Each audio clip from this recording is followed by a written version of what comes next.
কি নিয়ে ঝামেলা করেছিস? যারা তোমাকে ডেকেছে তাদেরকে জিজ্ঞেস করো। আমি তোকে জিজ্ঞেস করছি, এত সুন্দর সোনার সংসারটা তোর পছন্দ হচ্ছে না? ওর অন্য ছেলের সঙ্গে সম্পর্ক আছে, ওই নিয়ে যত অশান্তি। তুই কোনোদিনও পরিবর্তন হবি। দেখেন বিয়ান, আপনাদেরকে আমার বলা থাকলো, আজকের পর থেকে যদি আপনাদের কোনো কথা না শুনে আপনারা ওকে শাসন করবেন। তাতে মরার ভয় দেখা যা খুশি তাই করুক, আপনাদেরকে আমি কিচ্ছু বলবো না। দরকার হলে জানবো আমার একটা মেয়ে মারা গেছে। কদিন ধরে ভালো লাগছে না, চলো ভাই আজ একটু নাইট ক্লাবে যাই। নাইট ক্লাবে তো যাবি, কিন্তু আমি তো সব খারাপ কাজ ছেড়ে দিয়েছি। বাবা বলেছে সামনে ভোটে আমাকে দাঁড় করাবে। বলো কি ভাই, ये तो খুব ভালো কথা। হ্যাঁ, লাইফ থেকে সব খারাপ কাজ ছেড়ে দিলাম। আর তোমার গার্লফ্রেন্ড? গার্লফ্রেন্ড সেটাও আবার সে তোমায় ছাড়বে?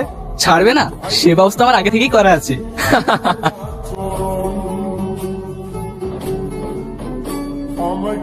কি ব্যাপার, কদিন থেকে তুমি আমার বোনও তুলছো না, আমার সঙ্গে দেখা করছো না তোমার সাথে আমি কোনো যোগাযোগ রাখতে চাই না। কেন? তোমার স্বামী আমাকে প্রাণে মারা হুমকি দিয়েছে, তা আমি তোমার সাথে কোনো কথা বলতে চাইনি। তুমি ওখানেই ভালো থেকো। এটা হতে পারে না, আমি শুধু তোমার হয়ে থাকতে চাই। আমি ওর ভাত খাবো না।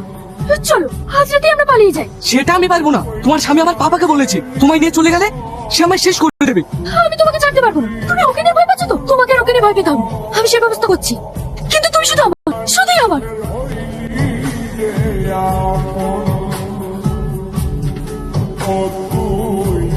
আজ তোকে সারা জীবনের জন্য ঘুম পাড়িয়ে দেবো। আমার কি সর্বনাশ হলো গো। এই ইয়েস রে, কেন তুই শুনিস নি? রিয়াজে বলি আজকে মার্ডার করে দিয়েছে। পুলিশ এসে লাশ আর রিয়াজের করে তুলে নিয়ে গেল। আমার সব শেষ করে দিল গো।